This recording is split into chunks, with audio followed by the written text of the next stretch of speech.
Hello and welcome, Bloodlines and Betrayals, our venture into true crime. And today, we have a very controversial topic to discuss. A crime, a mistake, an accident? We'll never know. And with me, as always, the coach himself, Coach Schumann. FBI, here we come. I can't say the name of the thing, what it's actually called. Chappaquiddick. So it's Chappaquiddick. Okay. So we are discussing the Chappaquiddick incident with former Senator Ted Kennedy. Yep. Ted Kennedy from the revered Kennedy family, and also tragic Kennedy family that has been through so much over the years. And this incident was polarizing, and it was before I was even born. But doing my research, it's just amazing to see how it played out, what exactly happened, and if it had happened today, how different things would have been, in my opinion. That's a great point. Yeah, it really is. I think things would have been so different. But the Kennedys at this time were coming off two awful losses of, off of John and Bobby. And Ted was the youngest, I believe. He was like the future. He was the future. Right. 37 years old, the prime of his life. And, plans were projected. Some projected that he would be president. Yeah. President at that time. He was scheduled to run in 1972 and pulled out because of this. And then he pulled out again in 76. So, the background on this is interesting. They, as you like to say, interesting. He and his cousin, Joseph Gargan, planned to race the Kennedy sailboat, Victoria, or Victoria, and in the 1969 Edgartown Yacht Club Regatta on Friday and Saturday, July 18th and 19th in 1969. They didn't go the previous year because of the assassination of Bobby in June. So Gargan rented a secluded Lawrence cottage for the weekend on Chappaquiddick Island in Massachusetts. It's a tiny island accessible only by ferry from Edgartown, which is Martha's Vineyard. Kennedy and Gargan hosted a cookout party at the cottage at 8:30 for a reunion for these, quote, boiler room girls who had served on Bobby's 1968 presidential campaign. 6 attended the party. Mary Jo, I don't know how to say her last name. Say it again? Yeah, that's how you say it. Kapachny, yeah. Kapachny. Okay. Kapachny, yeah. She came, and some other girls. All were in their 20s. All were single. Now, Bobby was married at the time. His wife had already had several miscarriages. She did not come on this trip because she was afraid of traveling and, putting stress on the pregnancy. So the men at the party, they had a bunch of guys, school friends. There were everyone was an attorney, which was amazing. Everyone there was an attorney or a longtime political associate of the Kennedy family. One was a chauffeur for the weekend. There were just who's who of attendees, all involved in politics, all involved in the law, all super wealthy. So the sequence of events is what's really kind of troubling, Right. because it was out of character for Ted. Mary Jo asked him to give her a ride back to her hotel. Kennedy asked for the keys to his car, and he didn't drive. He rarely ever drove. His chauffeur always drove him. The chauffeur gave him the keys of the car, and allegedly it was around 11:15. Kennedy wasn't wearing a watch. There's some debate on what time they actually left. Returning to Edgartown, Katama required making the last ferry, which left the island at midnight, or else calling to arrange a later ferry. Mary Jo told no one else she was leaving for the night with Kennedy, and she in fact left her purse and hotel key at the party. So that right there tells me maybe something nefarious was going on. Well, I would say at most, from a nefarious standpoint, it was an affair. Well, Right. if you're leaving your purse and a hotel key and you just ask for a ride home, something a little hanky panky maybe going on. Because I mean, she was in her 20s. He's 37 with a pregnant wife. Right. I mean, one thing can lead to another, as you know. Right. Relations can happen at any time. And the Kennedys were good at that. Yeah, and the Kennedys, Marilyn Monroe. I mean, who beats that? So you can't beat Marilyn Monroe. No, that's pretty good. That's my go-to. That's my go-to. And in retrospect, there's a lot swirling around even that death as well. Yes. Marilyn Monroe, which maybe that should be on our list, by the way, as another case. That I've read about her case, the alleged suicide, but people obviously thought she knew too much and could have buried Kennedy and she had a lot of psychological issues. She was institutionalized. And, absolutely, they could have worried that she could have started spilling some secrets and ruined his political career. So we can talk about that another time.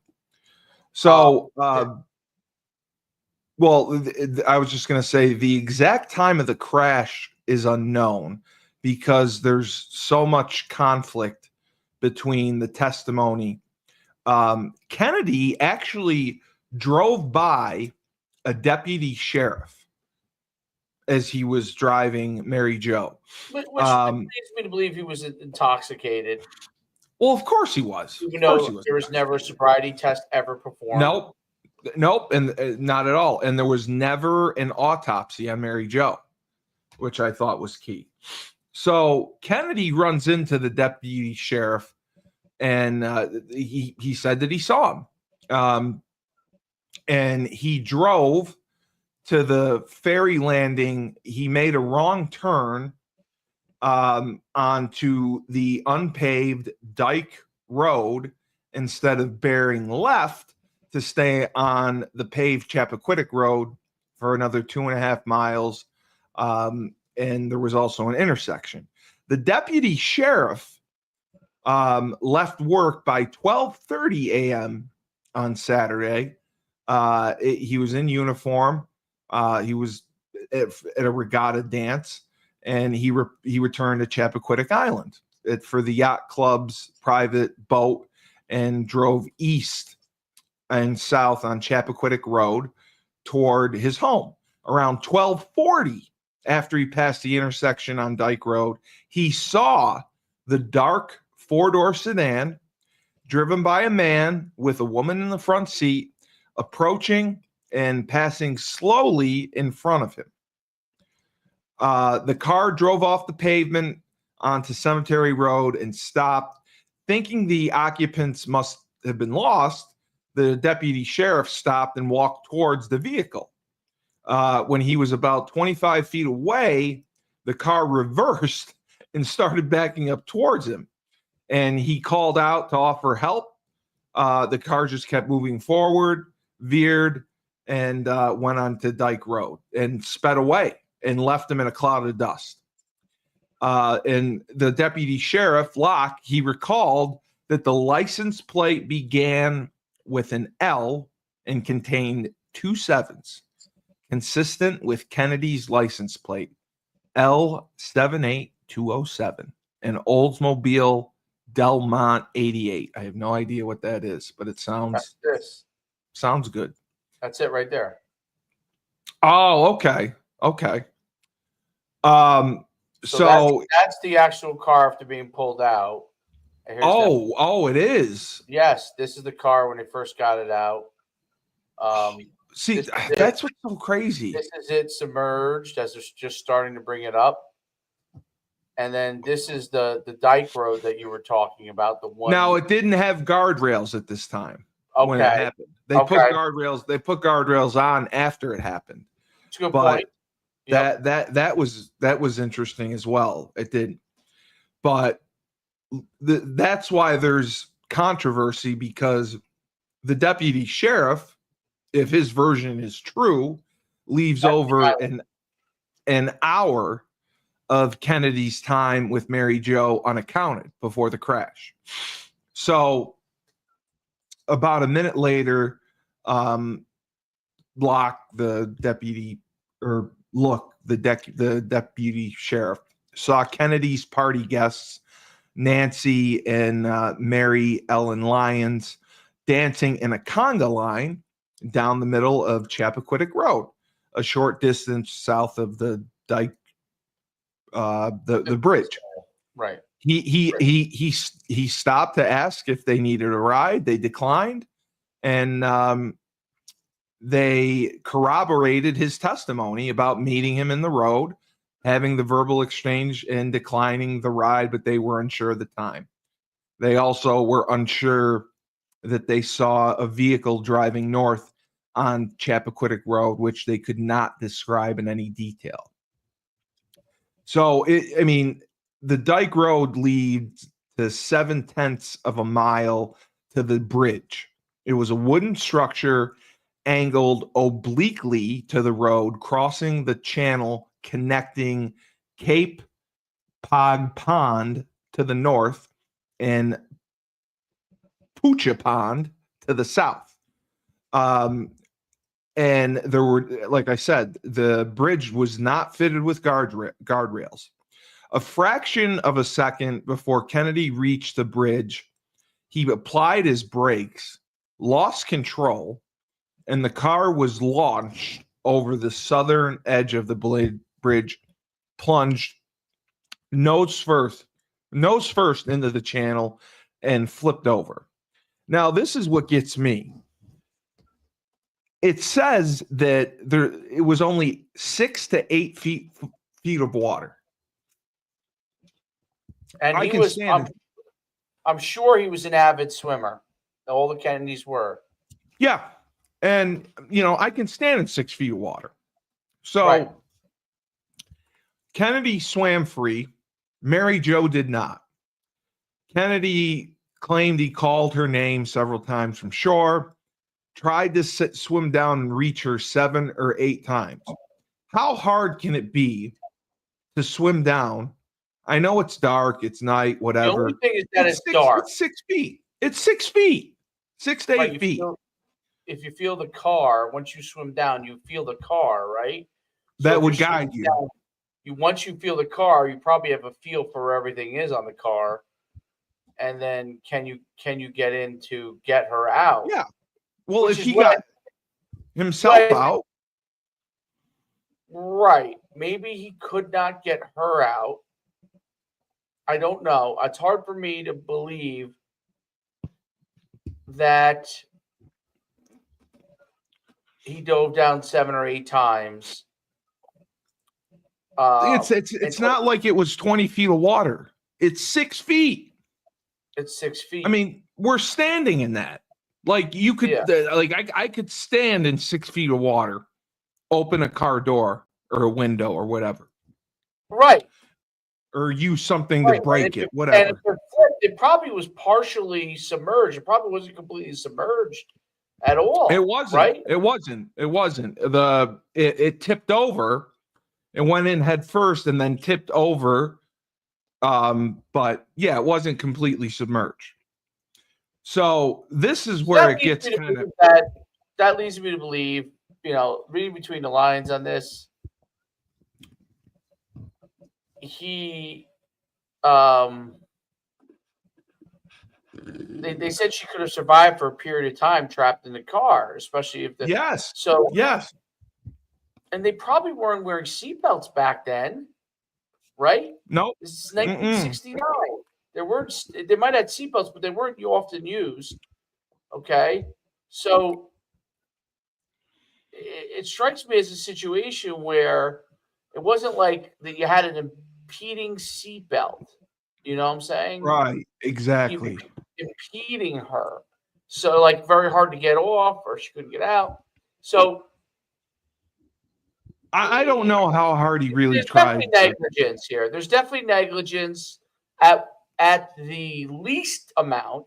More likely, 2 people are drunk, about to have an affair, or fool around, or they did have an affair because there's or having it while he was driving, as we all know can happen. Yeah, exactly. He was enjoying himself, and oh shit, and 100%, 100%. And then now they're in a situation. Now it's going through his head. How am I going to explain this to everybody? That's what's going through his head. Of course, if he had thought clearly, that explanation would have been. Everyone had. All of us have had affairs. He still would have had. He still would have been. It wouldn't have killed his career. It wouldn't have killed. Well, it didn't kill his career because he still was the senator for many years, and he was. I'm saying if he had, if it came out that he had an affair, the right thing saved her. Okay, simply doing the right thing, saving her.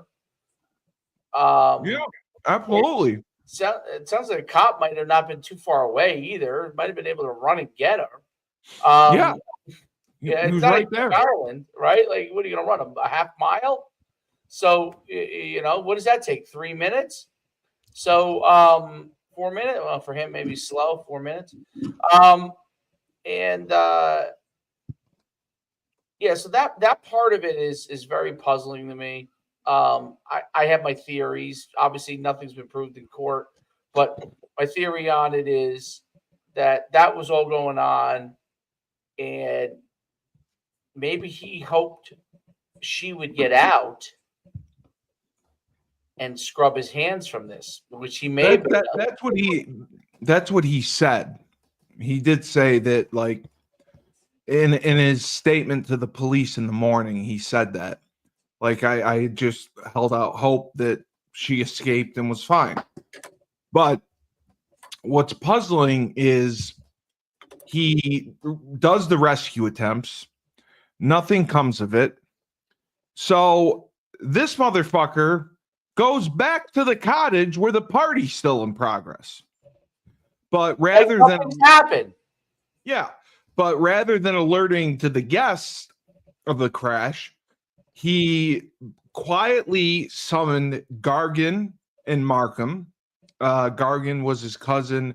Markham was the confidant on the Bobby Kennedy campaign.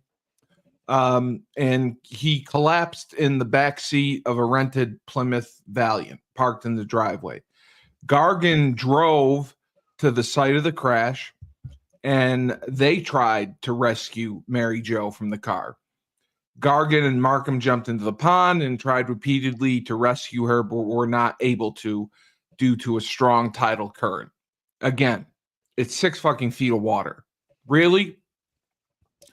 Yeah, After they were now there's 2 people there, so one person couldn't hold on to the other person while he went inside. You got 3 people. Kennedy's there too. Right. 2, one. Yeah, like you hold him, I hold you. Go in. Absolutely. And the other thing, when Kennedy walked back to the They didn't party, want to draw police attention. That's why. no, I know that. That's what it is to me. When Kennedy walked back to the party, there were 4 houses on the way. He could have stopped at any one of those houses and called for help. And he never did. And back then, that's what you would have. There was no cell phones. You would have gone to if something happened back then, because I grew up during that time period of the 70s. I grew up in the 70s. You would have gone to a neighbor. You would have said, "Hey, call the police." Right? This happened. Blah blah blah. And they would have called the police because people weren't as suspicious of neighbors as they are now. Right. Especially out there. It's all probably very wealthy people. It's all wealthy people. And it's secluded. You know, they would make a phone call. Police would be there because there's probably one policeman in that island. He's probably doing nothing. Yeah, very, very small. Yes. Right. He's probably doing nothing. He probably has nothing to do. So, but he never stopped. He walks by 4 houses, doesn't stop and call for help, goes back to the party, gets his buddies. They go and try to save her. They can't do it. So then the 3 were all lawyers. So they decide to have a meeting, a convention. They're next to a public phone booth while doing this. And Gargan and Markham insisted multiple times that the crash had to be reported. That was their legal advice. Like, this has to be told right away. Kennedy, so after they couldn't get it, they wanted him to report it now. Yes. But so this is what happened, and this is even crazier. Kennedy dove into the water, again, swam 500 feet across the channel to Edgartown because, the ferry, he couldn't take the ferry. He then walked to his hotel room, removed his clothes, and collapsed in his bed.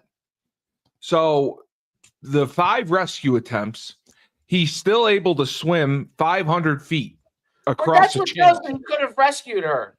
This guy can swim. Yes. Swimmers. The Kennedys are great. I mean, JFK was a hero in World War II for the PT when they got bombed, and he saved all those soldiers. That's what launched him into presidency. Exactly. Was when he saved all those people. He saved the people that they had been bombed, and he saved all those people. He swam. Kennedy swam. So it tells me that obviously, swimming was a big part of their, they're very wealthy, their upbringing, right? Of course. They're white collar. Yeah.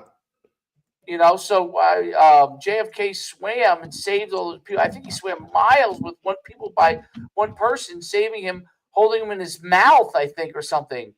And this guy, 500 feet, he swims across the channel. Right. And then he doesn't tell anyone in the hotel, and he goes to bed. JFK, not to get too far off topic, but JFK towed a wounded man, Patrick McMahon, by holding his life jacket strap in his teeth 3.5 miles. Then over the next few days, okay, this is how good is this just kind of gives you. This is why it's hard for me to believe, because I know the Kennedys, this was a big part of their growing up. And obviously it happened to be a situation where he was in the Navy. That's why he chose the Navy, JFK. Yes. Because obviously they learned to swim. And over the next few days, he made at least 2 other major swims, including a 2-mile swim for food. Jesus. Wow. Okay? And then back to the wreckage looking for supplies. In total distance, JFK swam 7 miles in multiple trips in open ocean, no In the swim, ocean. Yeah. open ocean, no swim gear, while exhausted and injured. Now that is a hero. That's a hero.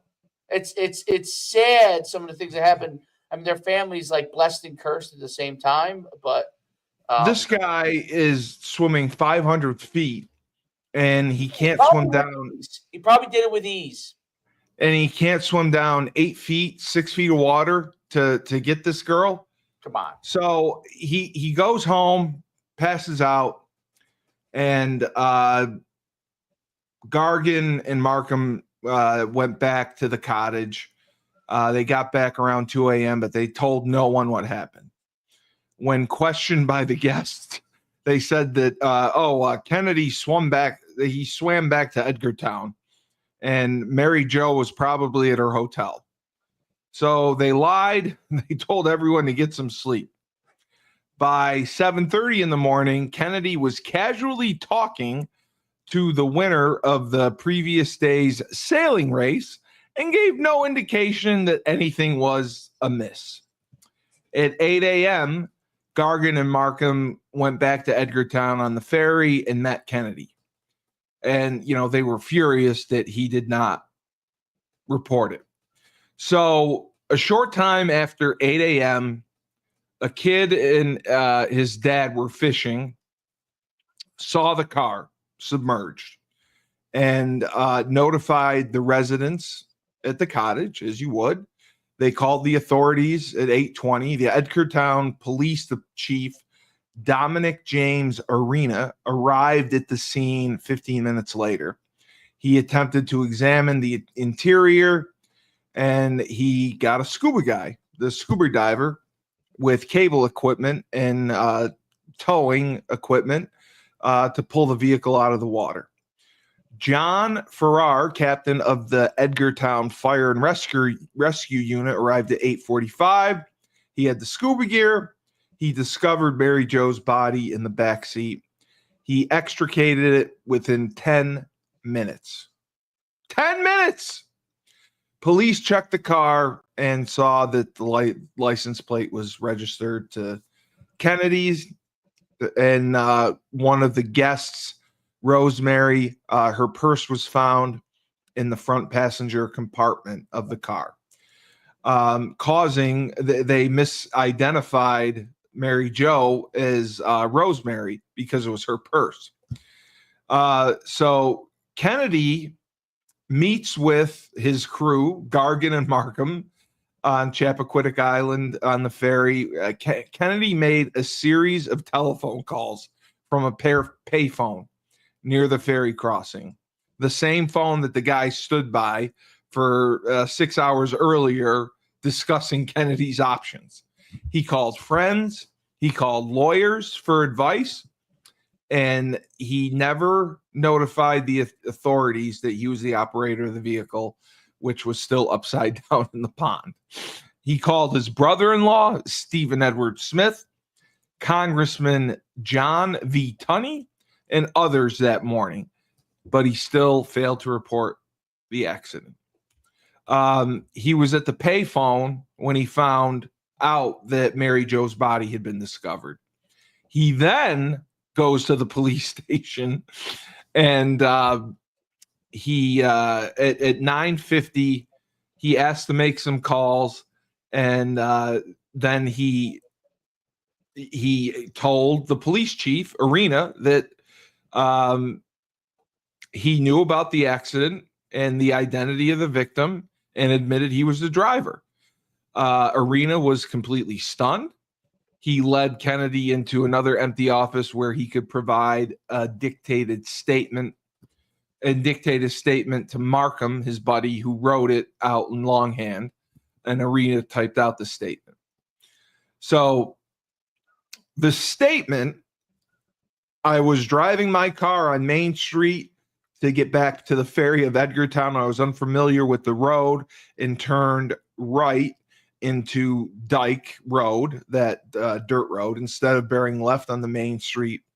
After proceeding for approximately 1/2 mile on Dyke Road, I descended on a hill, came upon a narrow bridge, The car went off the side of the bridge. There was one passenger with me, Mary Jo, a former secretary of my brother Robert Kennedy. The car turned over, sank in the water, landed with the roof resting on the bottom. I attempted to open the door and window, but I have no recollection of how I got out of the car. So now he has no memory. I came to the surface and repeatedly drove down, trying to see if the passenger was still in the car. He was unsuccessful. I was exhausted, in a state of shock. I walked back to where my friends were eating.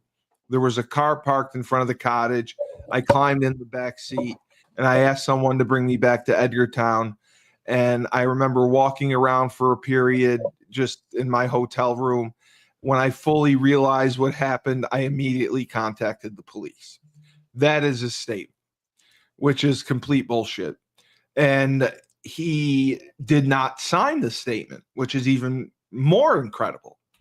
So now the medical examiner, the normal medical examiner had a day off. The associate medical examiner was called to the crash site to examine her body. He was satisfied the cause of death was accidental drowning and asked the DA's office for direction on whether an autopsy was necessary, and told no, don't need to do an autopsy. There was no foul play. And the medical examiner was satisfied it was a drowning, and he signed her death certificate to that effect, released the body for embalming, and directed that a blood sample be collected for, they test their alcohol content.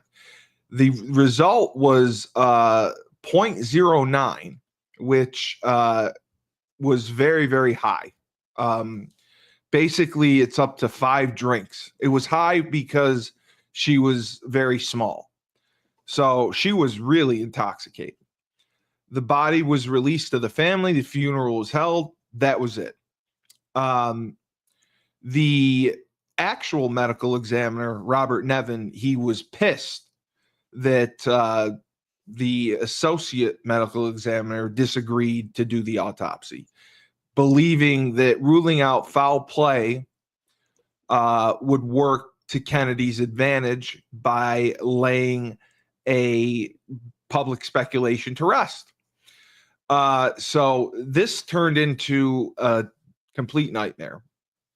After Nixon found out of the incident, he dispatched basically an investigator named Anthony, I can't pronounce his last name, to disguise as a news reporter and collect information like an undercover agent. And because he thought Kennedy was be his rival in the 72 election. The guy didn't find anything out that wasn't already known. So this is what, again, there's controversy. Farrar was the firefighter who pulled her out with the scuba gear. He recovered the body. He said she died from suffocation rather from drowning. Basically, the posture that the body was found in, there was an air pocket that formed. So she was breathing, and based on rigor mortis, her hands were clasping the back seat and her face was turned upward, basically gasping for air. So It wasn't necessarily she didn't drown. She was stuck and she had air to breathe. And see, it sounds like someone came up behind her, choked her out. No, I don't think that. I don't think he got in the car and choked her out. So what's the suffocation? Because the air pocket, you'd eventually run out of oxygen. Oh, you would see the oxygen. Okay, yeah, you'll use up all the oxygen. There's not enough to last. I see what you're saying.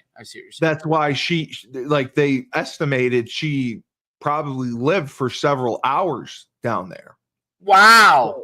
So the firefighter, Farrar, was pissed because he's like, if they just called, I probably could have saved her life. I would have had her out of there in 10 minutes. But they never That's called. crazy. That's Yeah. crazy. That's political. 100%. 100%. Farrar publicly asserted that Mary Jo likely would have survived if a more timely rescue attempt had been conducted. So basically, if you're with someone you care about, you love, that happens, you're screaming and running to one of those cottages, banging, pounding on the door, calling for the police, trying to get help, and they could have come and they probably would have saved her.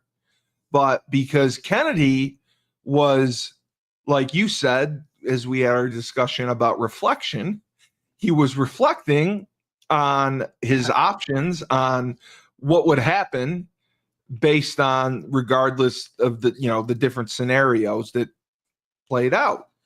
So, well, the fact that no autopsy was conducted is what happened was the Kennedys paid Mary Jo's family like $90,000, and the Mary Jo's family apparently must have been saints, because they said that they never sued or pushed for him to be arrested, because they didn't want it to seem like they were out for blood money. That's what they said. So the defense, the Kennedy met with a variety of people. She died in vain. Horrendous. Like the dream team that OJ had. Right. There's a list of like 10 people that came to advise him. And they decided that the political damage was catastrophic, and he could not see. Nobody cares about Mary Jo's life. No. They're talking about his political strategy and future. So they said that he couldn't run for president in 1972, and now they wanted to protect him from a charge of possible manslaughter. So this is where it gets even worse and makes me sick. The court hearing was held before Massachusetts District Court Judge James Brohl 7 days after the incident.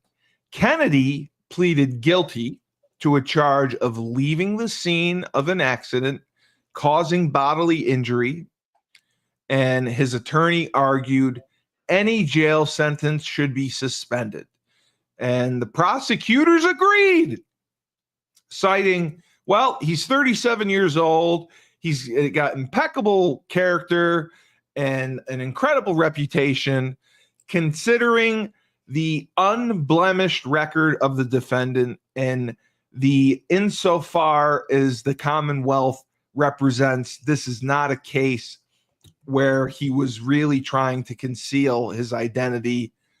They sentenced him to 2 months in prison, suspended sentence. Here's what's interesting. Here's what's interesting. So I love it when they say he's flawed. It wasn't flawed. So when Ted Kennedy went to Harvard in 1951 as an undergraduate at Harvard, he was caught cheating when he had another student take a Spanish exam for him. He was suspended from Harvard for 2 years. He spent part of time serving in the U.S. Army. He was then readmitted to Harvard and graduated. Not that people can't. But they said that he was unblemished. That was not true. That's not true. When he was in college, he got in trouble for reckless driving or something. Oh, he did? Okay. Like he had a poor driving record. Let's put it that way. And he was academically dishonest, right? Yep. So, not those alone are not reason, but like, yes, it's amazing. The arguments. So it's funny because I read the arguments. I put it in the ChatGPT just to get a curiosity what the legal arguments on both sides were. And then, by the way, it's amazing what you can get from ChatGPT, dude. It's amazing. What is that? What is that? That's the AI. You should start using it. Oh, okay. Because I typed in what are Chappaquiddick. what are the arguments for and against Ted Kennedy? So just so I could see it for myself. Well, the judge and the prosecutor were both like, yeah, no problem. 2 months suspended sentence. He pleaded guilty. Leaving the scene, a misdemeanor typically involves negligence. Yes. There was speculation about his relationship with her. With questioning, family denied that it was romantic. Yep. And he was cited. Yeah, and he was also in college. He was cited for reckless driving and driving without a license. And how about this? In 1958, Kennedy ran a red light. Then he cut his taillights and raced to avoid a highway patroller. When Kennedy was caught, he was cited for reckless driving and racing to avoid pursuit and then driving without a license. That's the character of this. You're going to say the character of this motherfucker. He cut his lights. He was not a JFK or RFK. No. They were much more. Listen, I'm not saying they didn't fool around women. Obviously, that seems to be a thing. They weren't as dumb as they weren't as dumb, and they were not as morally bankrupt as Ted seems to be. 100%, or seemed to be. And I'm not saying it in retrospect because obviously he's no longer alive. But I felt this way when he was alive. So he let a person die. He literally because he was worried about his political career. Yeah, you know what? And you know what? When you see, like, did you watch? It was a great show on Netflix. With Kevin Spacey. House of Cards. House of Cards. You watch House of Cards? Yeah, I watch House of Cards. Listen, do I believe that these things go on in politics? Absolutely, it does. I believe it 100% that it goes on. And listen, obviously, I'm conservative, but politically, but do I believe it happens to both sides? Absolutely. But the key that Kennedy had working in his favor, all this happened in Massachusetts. Right. Correct. Where they were gods. They were gods. The cases against, the cases for Kennedy, the defense, this is what was listed. No evidence of foul play. So no evidence that he intentionally harmed. Yeah, it wasn't on purpose. Or tried to harm her. He claimed he made multiple attempts to save her, which obviously there's no way they can prove that or disprove it. Panic and trauma, meaning he suffered concussion or shock. He did say that, yes. He did say he suffered a concussion. Possibly, but which is believable to an extent. Yeah, absolutely. Delay in reporting could have been due to panic, fear, or disorientation rather than malicious intent. Yeah. Possibly believable. The thing that bothers me I don't believe any of it. He was aware enough to go to his friends. This is why I don't buy it. And drive back. To go to his friends, to bring them back to the area where it happened. Exactly. And try to save her. To save her. They couldn't figure it out for whatever reason. Then swam 500 feet. 500 feet.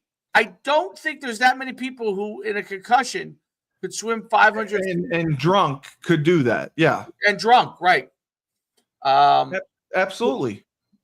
Let's see. Pleaded guilty 2 months. We already legal consequences did occur, right? Because they gave Washington went after him. Right. They were the ones who did. Nobody in Massachusetts did. By getting him to plead to a misdemeanor, it was basically they struck a deal. Yeah, and they paid off the family, and they got a suspended sentence for nothing. And someone died. Right, someone died, and basically they struck a political deal that said he'll plead to a misdemeanor. All this goes away. We don't do an autopsy that would prove him. Here's 90 grand. Without an autopsy, they could not speculate whether she could have been saved or not for sure. Yep, they couldn't. Yep. So any argument about survivability is conjecture. And then obviously it ended his presidential ambitions. And he did, well, this has nothing to do with the case, but later on he said he accepts moral responsibility, calling his actions indefensible. It'd been nice if he did that. But they didn't go after manslaughter or felony. How do you go back to the party and not say anything? That's what I like. He just shows back up at the party, says nothing. And here's the great state of Massachusetts. After he gave a nationally televised speech. Oh, the speech is great. If he should remain in office, he was reelected multiple times. Yep. And I think it was when people thought his presidential aspirations was, I think he gave the speech for RFK's nomination, if I'm not mistaken. And that's when he was going. They really thought that he was going to be the guy, because he obviously, I mean, he was a great speaker. But let me see. I mean, and we showed the pictures of the car. I mean, Chappaquiddick. That's the bridge. I mean, that's the water. That's the beach. It just doesn't look that deep. I don't like. I feel and many people have to be a hero to be. You don't even have to be that much of a hero to go in and like that. No, seems a little more. Well, Troy could have swam down and got her. He could have found her. I don't know if he could have pulled her. I mean, Jesus. She at least could have opened the door. And the island is so small. Yeah, it's a very exclusive, very small island. Yeah, I'm trying to get I thought I had a good picture of the island. Hold on, let's see if I do. And aerial drone of there it is. That's the island, dude. That's the ferry they take, right? That's the ferry. They would go to the end of the island. Yep. For the ferry. Yep. And he swam across. And then I don't know where the little waterway is, but it must be over here. Must be to the left. So it must be like a half mile from here to here. You know, looks like it's like that. Like that's like a mile or so, probably. Yeah.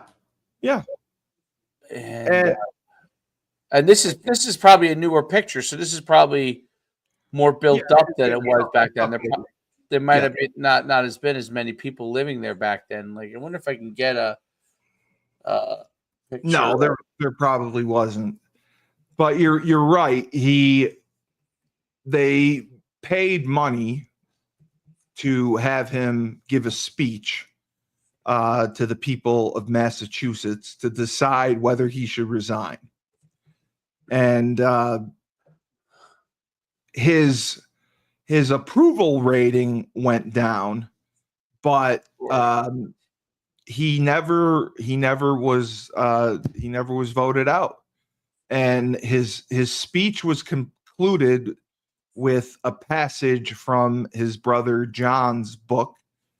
And he said, "A man does what he must in spite of personal consequences." So that right there just tells me, he says, I did what I had to do despite personal consequences. I did what I had to do. I did what was best for me, my family, and my career in spite of the personal consequences. Yes. Look, this is what it looked like in 1969. See, no guardrails. Remember we talked about no guardrails? There were no guardrails. I mean, this does not look overly dangerous, the area. This is not like driving over an ocean. That's why I don't understand like how he drove off in the first place. I don't think anyone's ever drove off since. He's got a Humdinger, maybe. I do think one of the theories was that he was drunk. I mean, obviously he was drunk.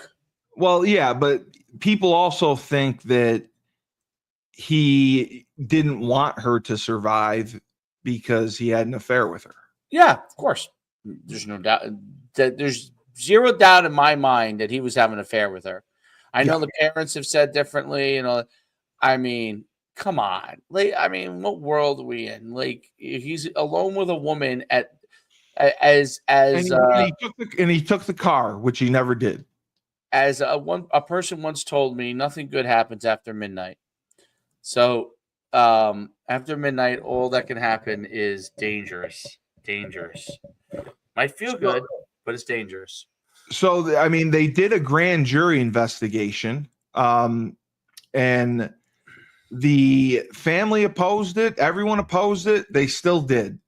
And they wanted to exhume the body to test it. And it was denied. The judge had a hearing and denied it. The request was opposed by Mary Jo's parents and forensic pathologist. I love this guy, Werner Spitz. He's testified at so many major trials. He testified on behalf of the parents that the autopsy was unnecessary and that any available evidence was sufficient to conclude that she died from drowning. And the judge ruled against the exhumation, saying there was no evidence that anything other than drowning caused the death. So Kennedy had to give testimony in front of, I don't know if it was front of Congress or the investigators. He testified. He testified and kind of changed his story. He claimed after turning on the dirt road, he was driving and he realized that he wasn't heading towards the ferry. He was heading east, and he said his speed was 20 miles an hour. And he testified that he had full intention of reporting it. And he mentioned to Gargan and Markham something like, "You take care of the other girls, I'll take care of the accident." That's what he said, and he dove into the water. Kennedy had told Gargan and Markham not to tell the other woman because they didn't want to worry them, because he strongly felt that if the girls were notified, that they would go and try to save her, and one of them would drown. That's what he testified. It's like the old joke. I was once in what's the place? Florida Keys, the farthest point, Key West. I was in Key West, and I went what do you call it? Jet skiing with dolphins and stuff. And we pulled to this one area. It's this big, vast water area. And the guy's like, "We can all get out here." I'm like, "We're able to get out here?" He's like, "Just get out and stand." And I get out, I stand, and obviously I could stand. The water, it was a vast part of water, like near the ocean, but it was an embankment where it was kind of standable, So I was like, wow, because I'd never seen that over where I live. Like, it was this huge land as a part of water, a part of the ocean, but it's way out, but you actually could stand. It was near an island or something. And, that's the case in a lot of these kind of little lake areas near, or little like swampy areas around the ocean area where you have little pockets of water that aren't that high. And it's crazy. I mean, this is a great view, by the way. This is a modern view, but yeah, it's beautiful. That area. No, I know. I've been to Mars. I mean, it's beautiful. But look at, that's a small bridge, and that's still why I don't get it. That's still why it doesn't add up to me, because it wasn't that deep. And during the inquest, Gargan and Markham testified, And they both said that, first of all, they were pissed because they told Kennedy that they didn't want to be involved. Like, Right. don't use our names. We were never here. We're doing this because we love you. We're your friends, but don't mention that we were part of this. Right. And they had the conversation, and it got heated, and both were insisting that he report the accident. Said it had to be reported. And they both left and went back to the girls. And Kennedy told them, he said, okay, I've got the point. I got the point. Basically, that he was going to call for help. And then as soon as they left, he dove in the water and swam away. And then the fireman. This was not a great person, Ted Kennedy. Yeah, the fireman Farrar testified again that it looked as if she was holding herself up to get the last breath of air. It was a consciously assumed position. She did not drown. She died of suffocation in her own air void. It took at least 3 to 4 hours for her to die. I could have had her out of that car in 25 minutes after I got the call, but nobody ever called me. He said this in the inquest, and he said this in the papers. He testified the body was pressed up in the car in the spot where the air bubble would have formed. He interpreted that she survived in the air bubble. Right. Her leg was trapped, or something was trapped, obviously. After the car was submerged. She couldn't get out. She couldn't get out. And again, he just was furious that they let this girl stay down there for 3 to 4 hours. And nothing, no help, nothing came. The findings from the judge: death probably occurred between 11:30 and 1 a.m., which doesn't make sense according to the timeline.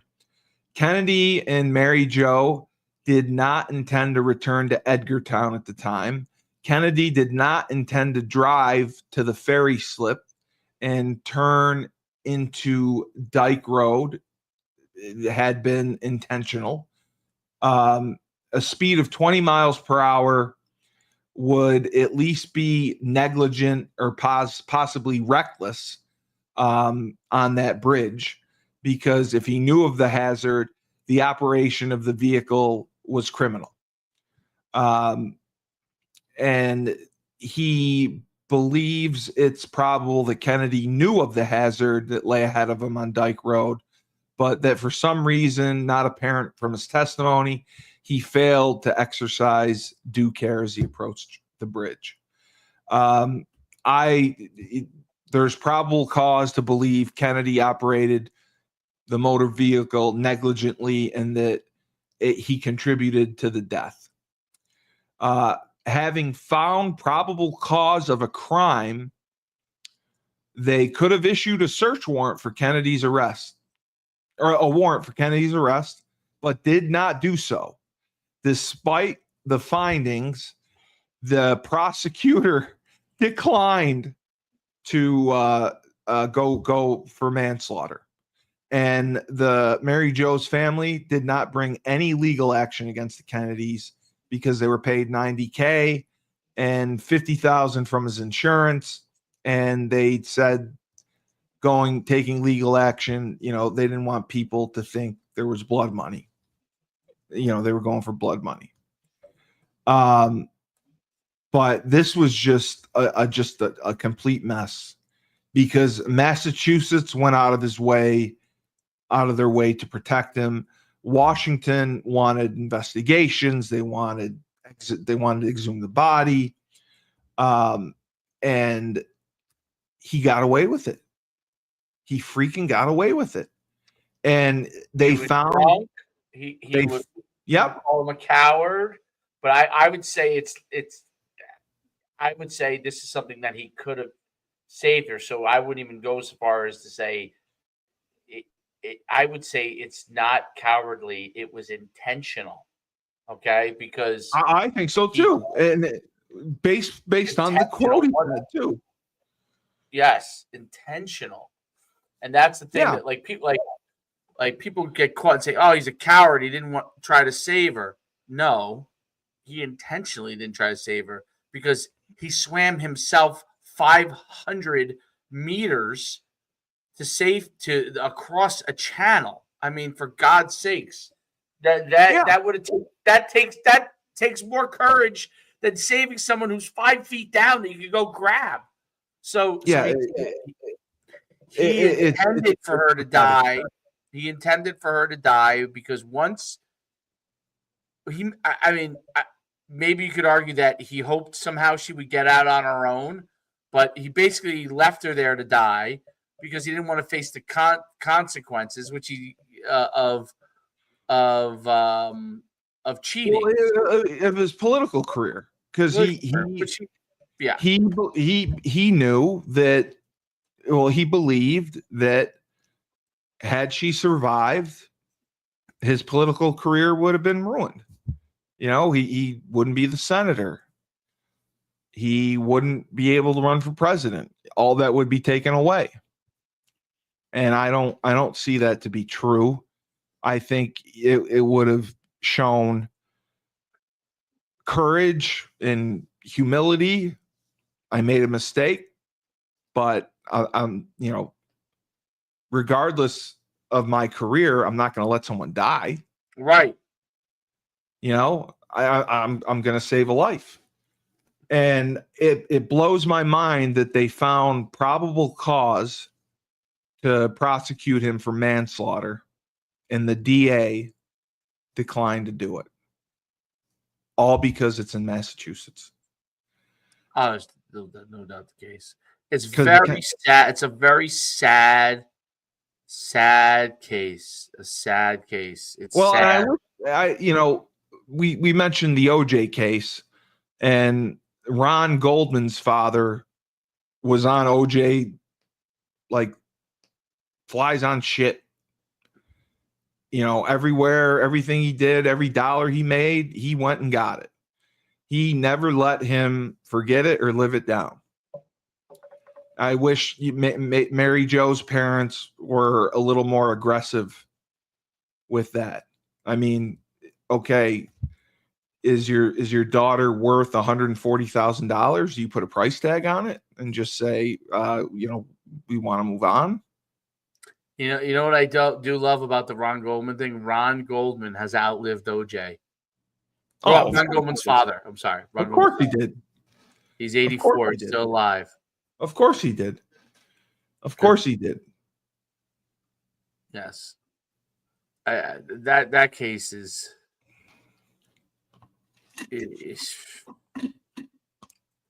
We'll definitely got to do that one, and then we definitely have to do Marilyn Monroe. But I think we're on the same theory on this one. Definitely that. I think that negligent and manslaughter and very selfish. He was only thinking of his political career. Was not thinking of her. He summoned. He had the wherewithal to summon his friends, bring them back. They tried to save her. They told him to let her die. That's what people say.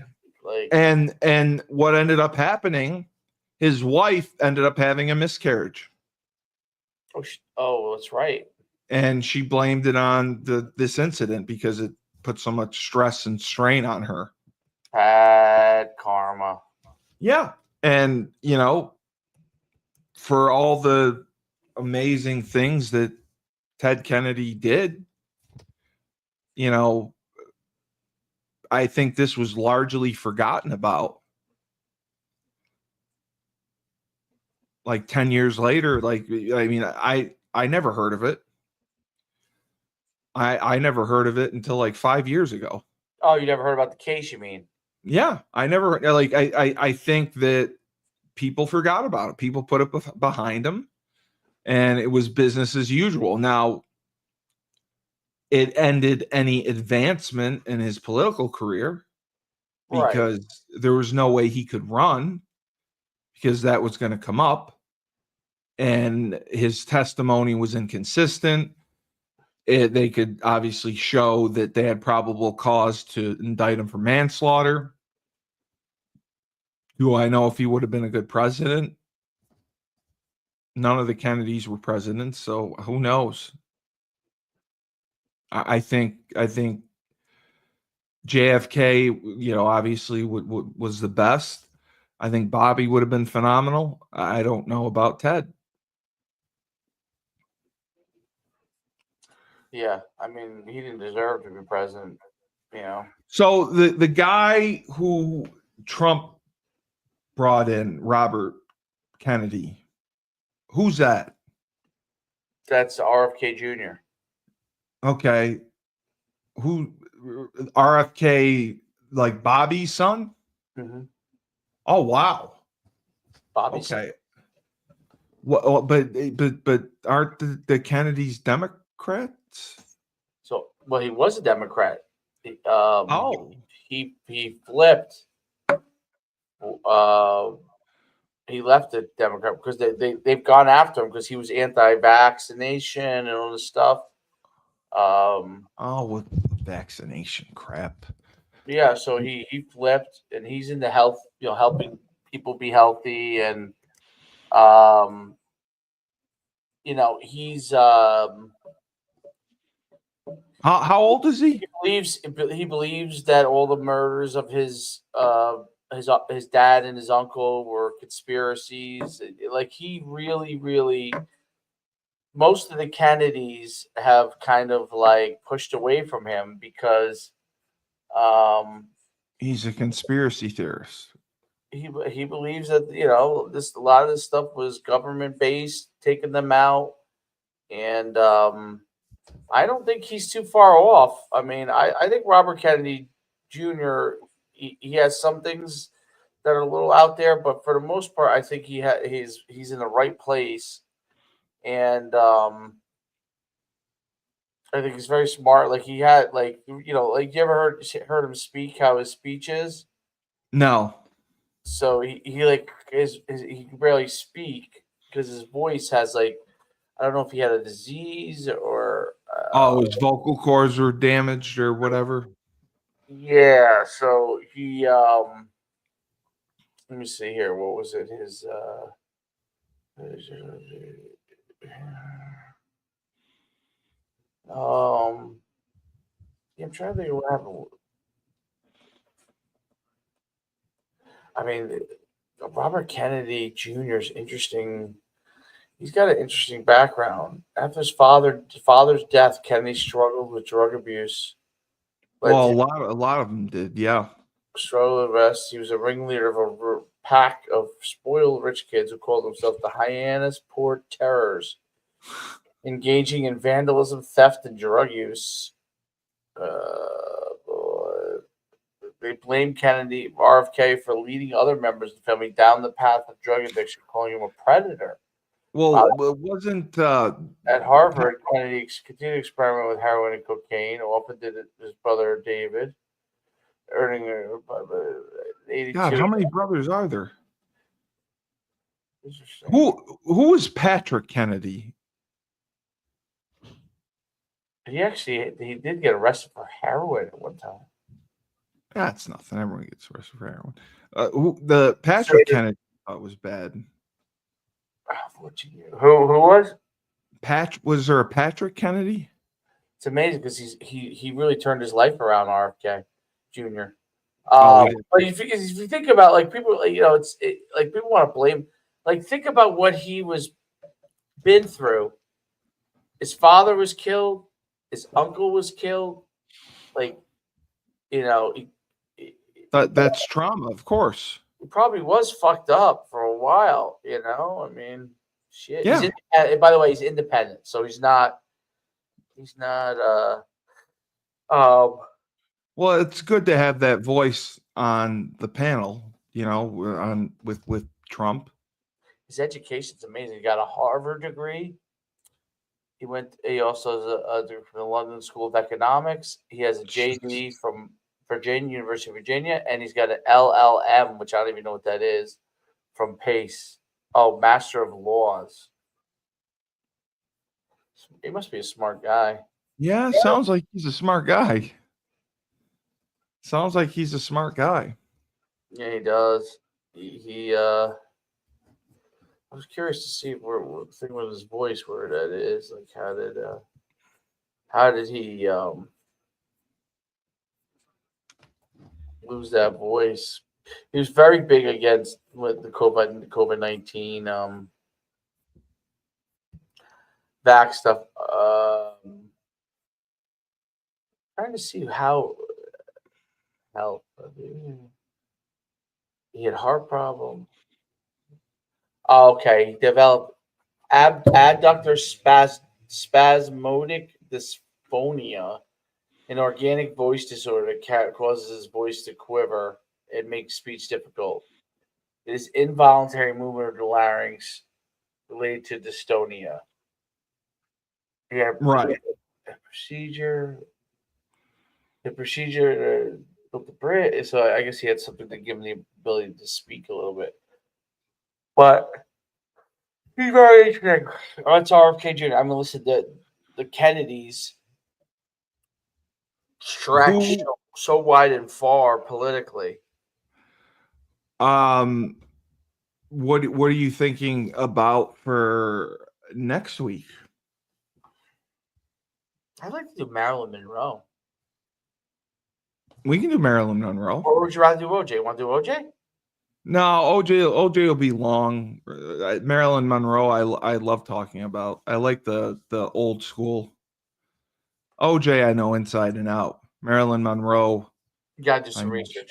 Yeah, I got. I've done research. I know her story.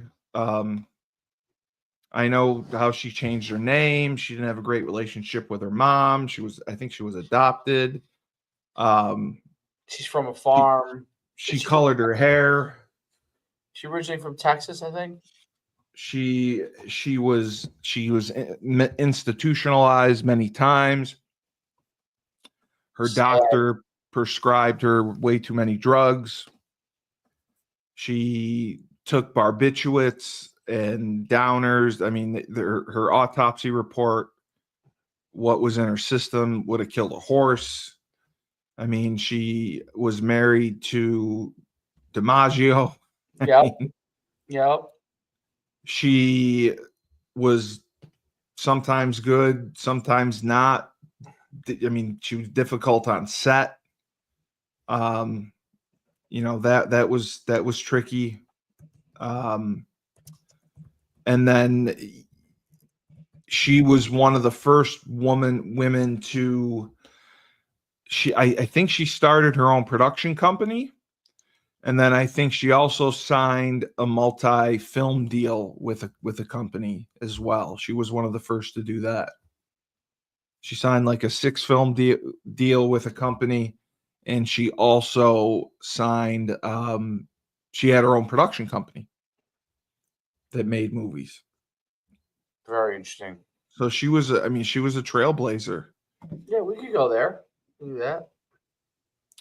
I'm a big Marilyn Monroe fan. I mean, I would love to. Yeah, I would let's love do to. it. We can do Marilyn Monroe.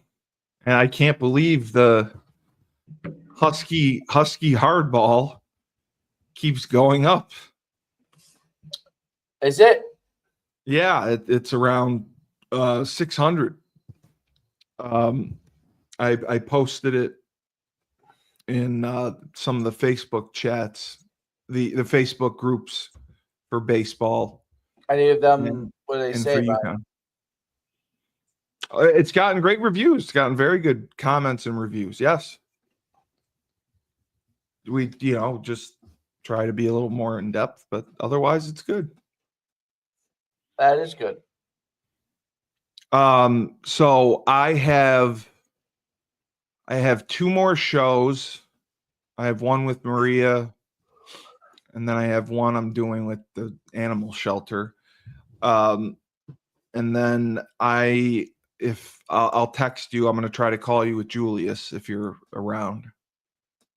Okay, yeah, I'll be around. Just call me. Yeah, we'll do that. So, just for the record, this is Bloodlines and Betrayal. best true crime podcast out there. We can do it all. Ted Kennedy. Did he mistakenly drive off the road? Did he leave Mary Jo to die? Was he only concerned about his political career? Did he cost himself a chance at being president? We'll never know. For Coach Schumann, I'm Steve Cully, the best podcast host in the universe. Remember, when life gives you lemons, don't make lemonade.